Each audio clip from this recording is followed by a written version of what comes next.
he's known more for his doubles play. Karna, really, really good in singles, but also meshes really well with Dakpo, I think, in the doubles format. And on the other side of it, we have, Gibus and Awestin. This being their first time teaming, Awestin actually trying a bit earlier in the week to get a hold of Gibus to make this happen. I think it's going to be crazy because both of them just have the nuttiest styles of play. Yeah, very kooky. We're seeing a lot of out of the ordinary sort of options from Awestin, and I think that Gibus is just kooky enough to kind of have the awareness as to when Awestin is going to be doing something ridiculous. I wouldn't be surprised we're going to be seeing just a random PK Thunder 2 from Awestin, and knowing Gibus, he's probably going to have the awareness to avoid it, but I don't know if we're going to be able to say the same about Dakpo and Karna, given the volatility of both these characters. Right now, seeing Karna getting slingshotted, how did he end up getting 103 damage during the time that we were wrapping up the match? Really, it looked like at the beginning, it was just 2 singles matches happening on the opposite side of the screen. But the big difference there is I think it looked like Red Team was doing a little bit more sandwiching.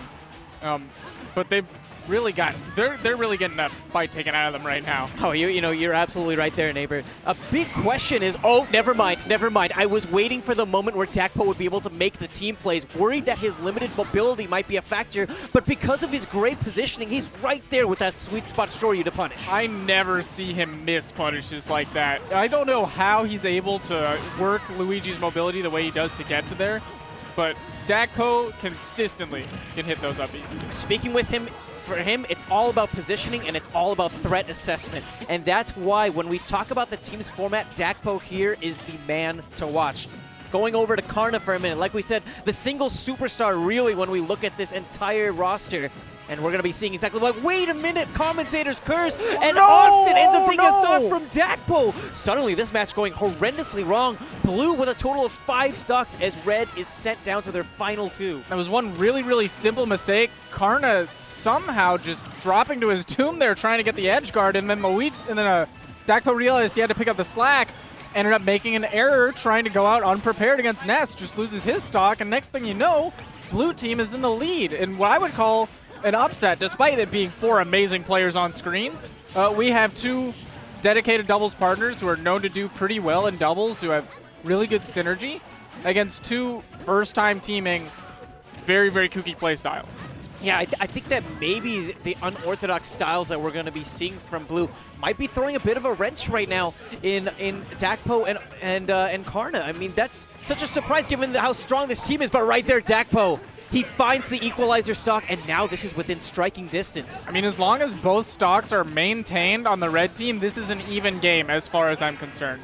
And there go both of the stocks. The game is far from even. That was convincing out of the blue team. But what I want to know, considering the lack of team's experience together out of the blue team, are they going to be able to maintain this, adapt together as a unit, and keep control of this second game? Or will Karna and Dakpo's team's experience really show through games 2 and 3? Exactly. When we look at the team of Gibus and Awestin, I can't help but think that there were a lot of really chaotic, beautiful, maybe dare I say it, lucky moments. And the big thing that I want them to prove to me is that those moments were not luck. They were engineered situations. Exactly. That's the plan. Because I think that those 2 players actually work really well under pressure, under a chaotic type of situation. A lot of players can't say the same. So if they can actually create these weird moments that don't actually really feel like doubles the way that Dakpo understands it or the way that Karna understands it, but they're comfortable in that chaotic zone, that can be how they get an in this kind of a matchup. Well, right now, they're not getting much of anything. Awestin, he's able to scoop up Dakpo and try to take back some of the control of the stage, but Dakpo just great shield implementation. He didn't think that Awestin was going to be landing with the grab, ends up getting a great punish and stage control for it. Dakpo always ready to convert off of his opponent's throws or his passes. He's always ready to catch. And there's the sandwich that you spoke of before. We're seeing back and forth. It's just blue being volleyed from red to red, and it doesn't matter if it's Awestin or Gibus. This is looking like such a strong start for this red team as they take the initial stocks. And the big difference is red isn't just focusing one member of blue team. They're aware of the whole screen. And Dakpo might realize, hey, I'm fighting Gibus right now, but Karna's about to throw Ness in this perfect situation where I can just, you know, convert on my own, pass it back to him, make these combos even larger. Yeah, it's the ability to take the three-point shot if you need to, but also recognize when to set up the alley-oop. And that's something that Karna and Dakpo are demonstrating so well. Can the crazy style of Awestin and Gibus come back to actually take some stocks in this match? Back throw will be a great start. A second back throw staled, and Karna will have a shot here to recover. Ooh, okay. Gibus letting him back on stage. And that's pretty big. Not taking the stock out of Karna right there, if he's able to hold on to this, could mean a lot. One stock held in doubles can really get the ball rolling. Oh, you notice Gibus on that left side trying to get that stock off of Karna. Karna holding onto this stock, just playing the stock tank role so well. And Dakpo recognizing he's trying to be the body block here, and Karna is hoping to capitalize on any of the throws. That was insane, and the hitbox of that back throw is just enough to knock Gibus away and take his stock as well as allow, because of that star KO, an opportunity for them to convert and take Awestin's stock as well. But Awestin finding the quick back throw finally. Dakpo not there to be the body block that he was previously, and that sets up for the opening. Right now, blue, both of their stocks down to just one, looking so different from that last game.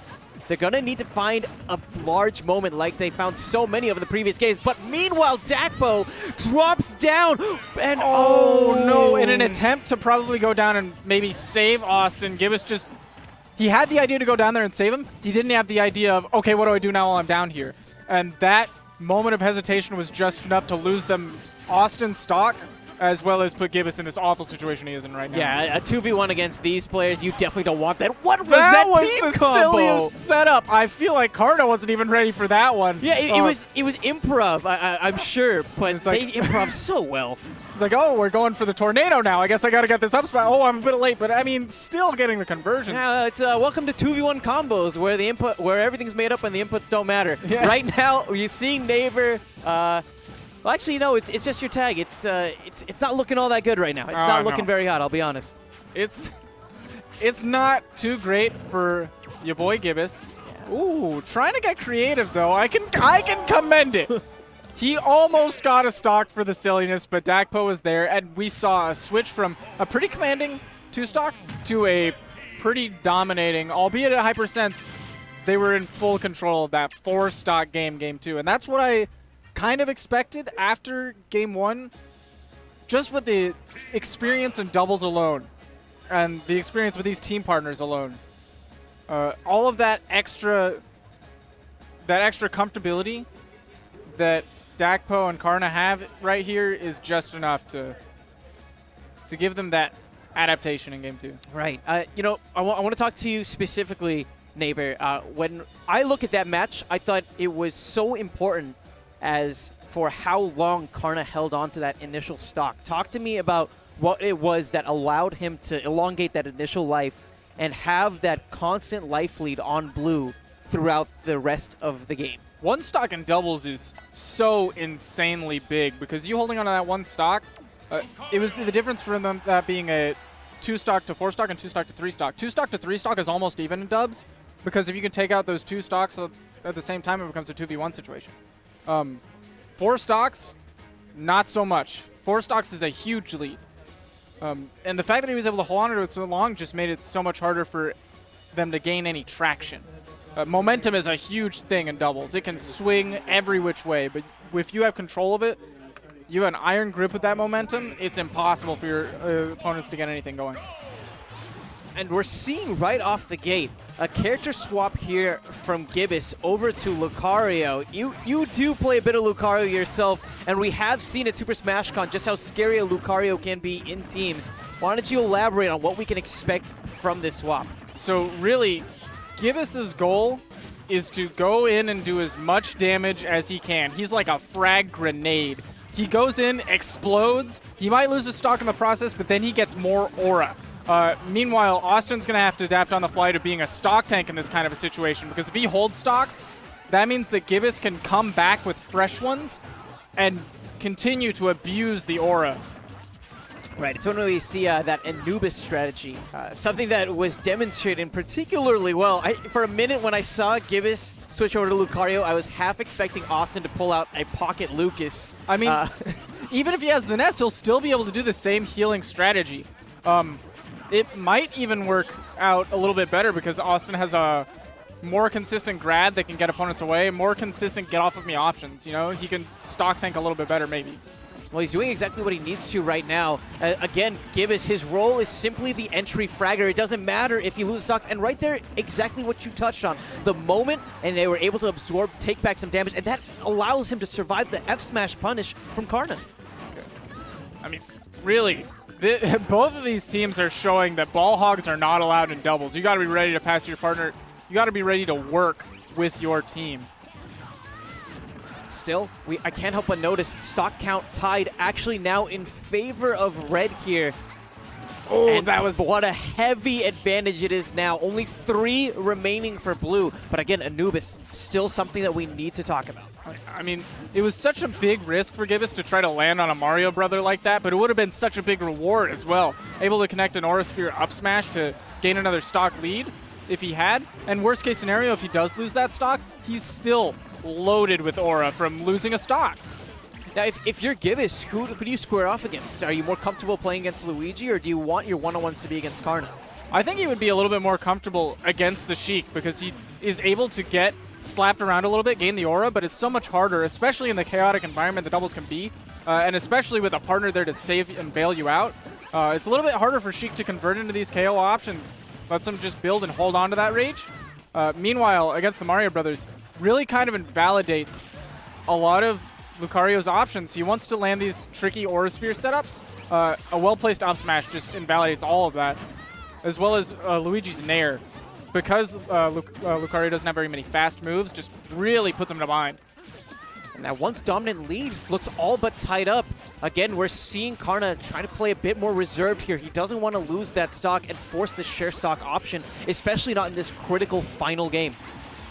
I think that the main goal right now is to take out Dakpo's stock first. I mean, taking any stock is good, but if they were able to take Dakpo's first, that would mean that Karna's stuck no matter what with that 100+ % on him. And that's going to be rough to deal with, but he's got a fresh stock right now. Now, honestly, this is anybody's game. Dakpo knocked out of the park by that Aura Sphere. You're noticing Gibus trying to find that final back air. He's at such a high percent. He does have immense KO power, but also he's so frail. What a bouncing fish confirm. And this is just a one-stock, even singles match, but perhaps on a stage that Awestin might prefer with a little bit of extra percent in his way. You know, normally you see that Sheik has the advantage in the early game, but this isn't the early game anymore. We've reached mid-game.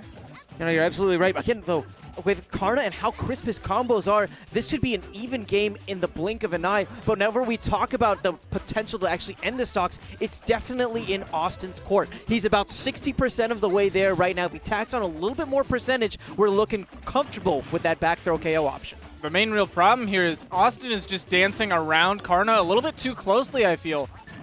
You have a lead. You kind of can play with these platforms, make she come in your general direction. But she's just controlling the pace so well, kind of making Ness feel like he has to come to her. Yeah, this is what Karna does so well. He just locks you out. He keeps you in those corners, and it makes you feel so helpless. F-tilt up air won't get the KO, but it does secure the lead. And as you've seen, I mean, Karna's just taking the percent lead. He was so far behind. And he didn't really get that many big conversions either. It was just a couple of neutral interactions. Right now, forcing him to the corner. This is where Karna is just the most comfortable, when his opponent doesn't have any options and they're stuck. Oh, but especially as Ness, you don't have the best mobility overall, and going against a character like Sheik, it feels like you need that mobility to deal with the onslaught. But as we reach these higher percents, we're just getting closer and closer to one grab, meaning death. Oh, I thought that was the grab right there. 2 whiffs back and forth. And you can see that Awestin is kind of fiending for it right now. The thing is he's staying grounded for a little bit to try to trick Sheik into potentially. You know, he wants to get that grab, but oh!